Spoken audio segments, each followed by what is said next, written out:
Recently, a friend of mine, John A. Douglas to be exact, made both a tweet and a video about some observations he had going to a local Barnes & Noble and looking at the books on the shelf. His tweet drew a lot of attention as well as his video. He also received some responses on YouTube reacting to his observations. One was from a channel named Bookish, which I watched. Bookish, I think, was fairly reasoned and thoughtful in his arguments. However, I thought that some of his conclusions were just plain wrong. Thus, this video was born. I want to make clear that I'm not dunking on anyone here, though some of my responses may be interpreted as harsh. It's not my intention to stomp all over someone or be overly dramatic. Now, who am I? Well, I'm the author of The Revenant in the Tomb, The Wizard's Stone, and The Revenant in the Cult series, which the second book will be released in March 2025, all of which are self-published. I've traditionally published a book on software, well out of print, as well as a few articles on the same topic, and I am the proud owner of a triple-digit rejection count from trying to get my fiction published in the mainstream publishing industry. So while I may not be an expert on publishing or the publishing industry, I do have a little experience writing and selling books. And if you haven't heard me say it before, buy my books. The script I started writing for this got pretty long. I have a book in production and the holidays are coming up. I don't want to spend all of my free time in editing and production, so I decided to do this defense of John's opinions in 2 videos, maybe 3. So sorry in advance for not providing everything right away. Likewise, I'm going to group together several comments Bookish makes in his video. I'm doing this strictly because I believe these comments are related to my response, and that's all. That being said, let's roll the tape. First, I want to briefly discuss the following comment. He isn't talking about how publishing has been taken over by women and how women are preventing men from being published. Well, I'm going to say it, but I'll reserve my little diatribe for the second video where I get more in depth on the publishing industry. What I'd like to point out at this juncture, however, is that the literary world has a problem. Readership in the U.S. is declining, quite rapidly in fact. This is something pointed out in a study by the National Endowment for the Arts compiled from surveys between 1984 and 1992, and you can find this report online. I'll drop the link below. And in the executive summary it states, "The report contains solid evidence of the declining importance of literature to our populace. Literature reading is fading as a meaningful activity, especially among younger people." So suffice to say that anything that can be done to attract people, especially men, back to reading, I think is a good thing, but that's just me. Now on to the next couple of statements. There are a couple of things I disagree with. One, he says that men are naturally drawn to books in which manly men wreak havoc on evil people. You know, I'm not so sure that that is a fair statement. I know a number of women who and have watched channels here on YouTube, a number of women who really enjoyed the Witcher series in some way or another, and that is an example of, you know, a muscly man wreaking havoc on evil people and evil civilizations. Does the book have to have a male author for it to be a book that appeals to men, in his opinion, or can that book have, you know, center on a male characters? I'm thinking of Robin Hobb's book, the Farseer books, which I believe, I've read the first one, Assassin's Apprentice, you know, are based on a male character. So, you know, is there a division there, which he's making? The other thing I just point out is that women do read fantasy books by male authors.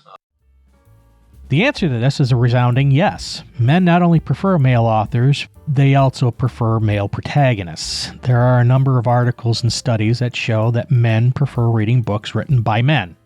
For brevity, I'm only going to cite 2 sources on this subject. The first is from the website Goodreads. I hope I don't have to explain what this is, by the way. They surveyed 20,000 male readers and 20,000 female readers to determine who is reading what.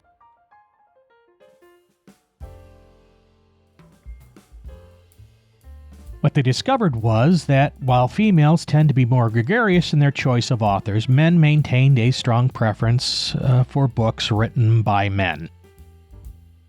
The second comes from a study done out of Kent University by Constance Schultes, I hope I pronounced that correctly, for a master's thesis.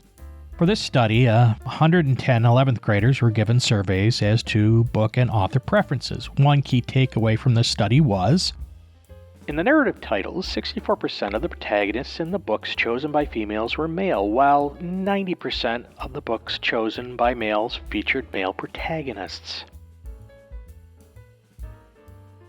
90%. 90%. Now, the study did also conclude that the seemingly rigid preferences held by younger male readers often softened as they got older. But I can cite article after article where journalists and opinion writers lament male reader preferences for male writers and male protagonists. I won't bother to list them as they are easy to find on the internet. But, for example, Huffington Post, Daily Beast, I believe USA Today. However, the data does support one assertion Bookish makes. The other thing I'd just point out is that women do read fantasy books by male authors all the time. And it really is only men who don't seem to read fantasy books by female authors. And in that case, I don't think this is a case of marketing or some kind of conspiracy in the publishing industry. I think this is just a case of men not liking to read books by women. Yes, the various studies do point to women being less particular as to the sex of the author and protagonist. Oddly enough, my main beta reader is female. She's my wife. And she can't stand girly books either. Men just prefer male protagonists and male writers. It's not a huge leap in logic that this preference is because male readers identify with the content that male writers produce while also identifying with the male protagonists. This speaks to them more than romance-laced fantasy or long sections of narrative where the character is trapped in their own head, which is typical of many female-focused stories. However, I digress. Yes, there are some females who are able to speak to men. Odds are you'll find their stories written very differently than those that appeal to mostly female audience. On to our next item. Does the book have to have a male author for it to be a book that appeals to men, in his opinion? Or can that book have, center on a male characters? I'm thinking of Robin Hobb's book, the Farseer books, which I believe I've read the first one, Assassin's Apprentice, are based on a male character. So, is there a division there? Yes, as I mentioned before, there are women writers that appeal to a male audience. I think both Bookish and John and I agree there are many well-known, perhaps legendary female authors who have a strong male following. One that comes to mind right away is Margaret Weis, who wrote the Dragonlance novels. Many fantasy fans that I've spoken to mention her and the Dragonlance books as their gateway into fantasy fiction. So women writers appealing to men is not unheard of. However, many female writers do not write fiction that appeals to males. My own experiences sort of track along the same trajectory. My entry into the world of fantasy came about through D&D, Conan, Lord of the Rings, Lovecraft, Jules Verne, H.G. Wells, and C.S. Lewis. I tried reading Mercedes Lackey, I hope that's how you pronounce her name, and Robin Hobb. My interest usually wasn't held much past chapter 5. Why? Because while these were good authors, their style and their stories could not hold my attention. The Assassin's Apprentice rambled aimlessly, never seeming to get to a point. Likewise, I tried reading Fourth Wing. Again, that foray into new wave epic fantasy, and I'm putting that in quotes here, didn't last past chapter 5. Why? Because the female protagonist was annoying, her actions and her motivations are totally unrealistic, and because the entire premise of the Dragon Academy was unfathomably stupid. And this is me being kind. I mean, seriously, what mental reject gets the hots for a guy who's trying to unalive her? Seriously. This isn't to say that male readers always do the trick for me as well. Stephen King, his later works to be specific, is an author I've written off. I've tried reading The Stand and It several times only to abandon them after 5 chapters. I literally dragged myself through Dreamcatcher kicking and screaming. Again, he's another author who sort of rambles and drags things out. However, Carrie, which was a much shorter work and done in a style that is probably uncharacteristic of King's later works, I was able to burn through that in a few days. If there is anything I've learned about writing, it is that style matters. And here's where I think I'm going to end the first video.